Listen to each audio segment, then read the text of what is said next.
The hardest thing we have to do when we start a business isn't learning how to manage a business. It's learning how to manage what goes on in here, the negative self-talk, the inner critic. Hi, I'm Bev. I'm a 58-year-old entrepreneur with late diagnosed ADHD who started my business smack bang in the middle of perimenopause. Now, why am I telling you all this? Well, because I think it's significant. Because I think all entrepreneurs, regardless of gender, age, any of that, have negative self-talk. They have self-doubt, they have worries, they have limiting beliefs. I think that's true of all of us. But when we have ADHD, we've probably lived our whole lives trying to justify ourselves for the perceived failings that we have, trying to fit in and trying to overcome the constant self-doubt that comes with feeling like you don't quite fit in with everybody else. Then throw in perimenopause and the lack of confidence that often happens as we go through that menopausal transition, and it is like rocket fuel for our inner critic and for that negative self-talk.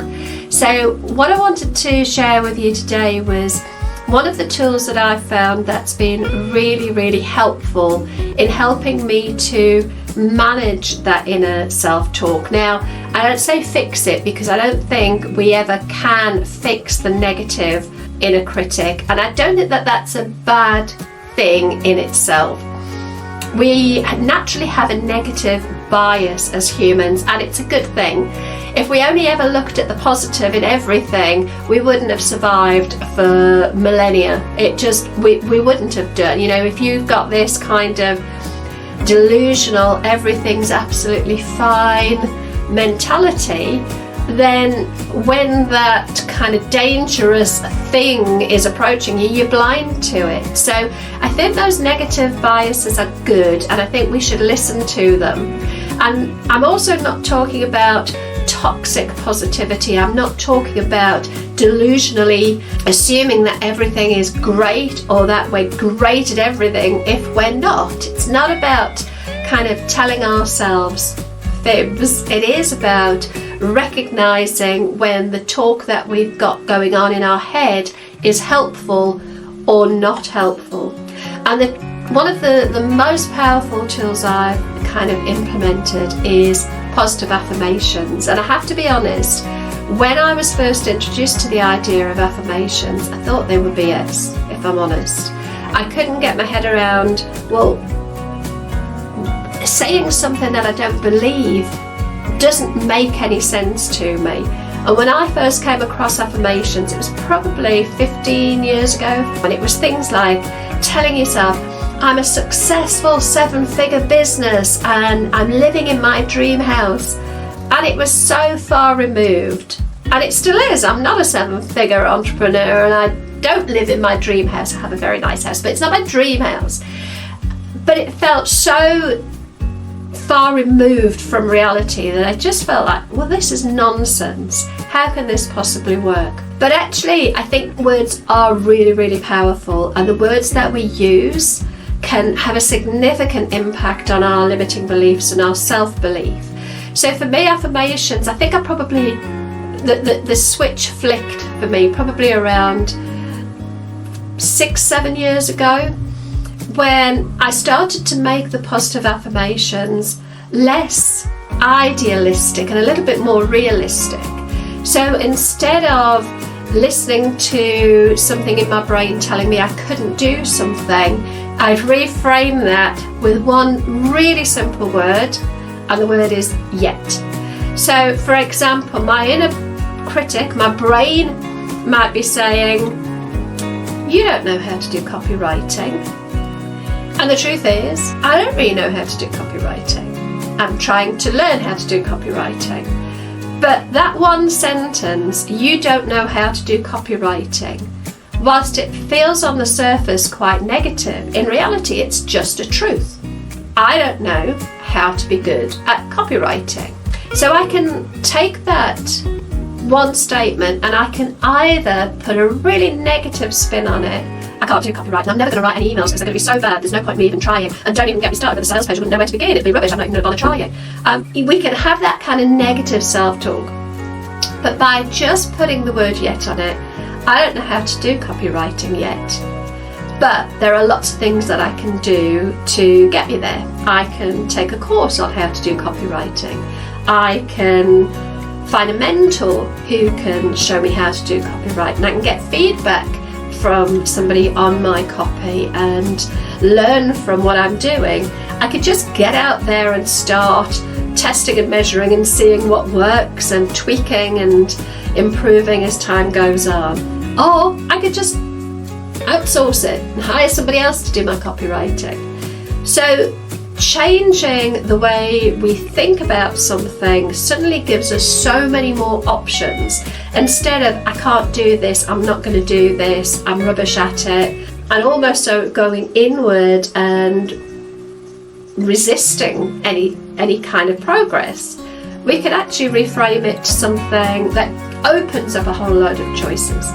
So I wanted to share a story because one of the biggest problems I had with this whole idea of affirmations was the idea that just telling yourself something could really change the programming in your mind. And I didn't kind of get it. But I don't know if you ever had to do this when you were a kid. When we were kids at school, if we were playing up a little bit in the class, one of the punishments we had was we'd get detention and we'd have to do lines. And the teacher would stay behind and they'd write something on the board, and we had to write it down in our notebooks 100 times. I have to say, for somebody with ADHD, that is the most boring task you could ever give me. Writing the same monotonous line that I didn't even understand 100 times. Boy oh boy, that was a punishment. But here's the thing, right? When I was about 11, I was playing up a little bit in biology and I got caught and I had to stay behind for detention with another 3 kids, and the teacher put up on the board a line that we had to rewrite 100 times, and that line from nearly 50 years ago is indelibly written in my brain. And I can tell you now the line, it was, enzymes are chemicals produced by living organisms that speed up a reaction. Word for word, I can remember that line. I can vividly see myself sitting in the classroom, being really peed off, but writing out this line.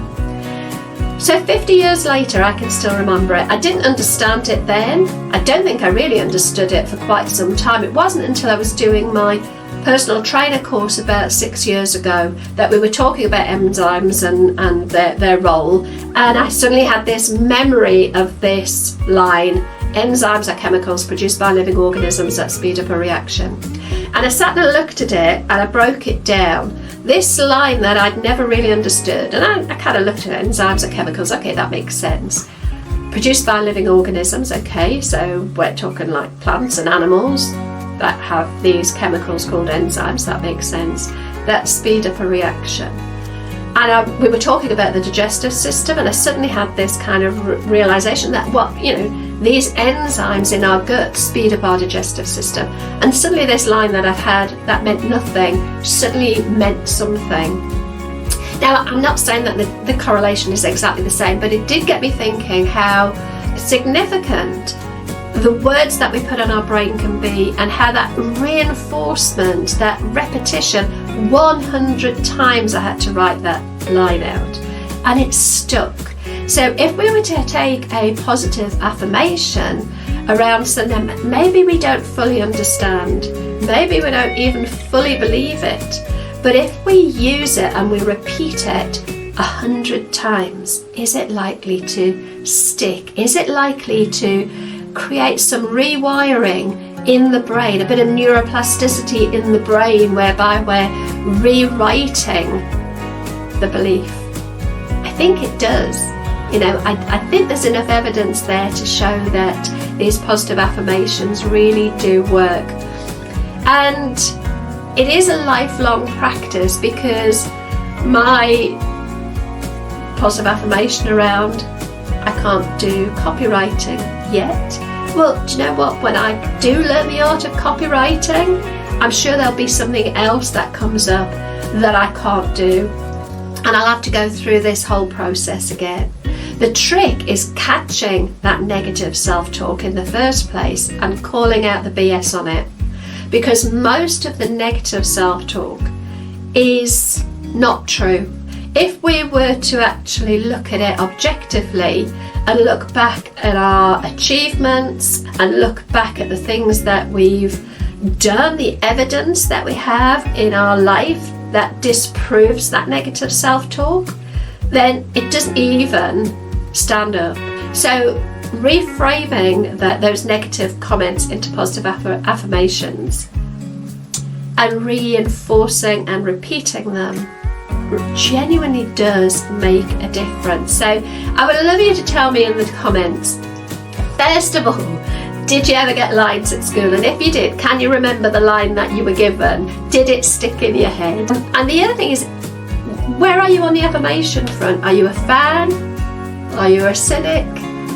Let me know, and let's have a discussion in the comments about this, because I think a lot of people are quite cynical about affirmations, and I certainly was myself.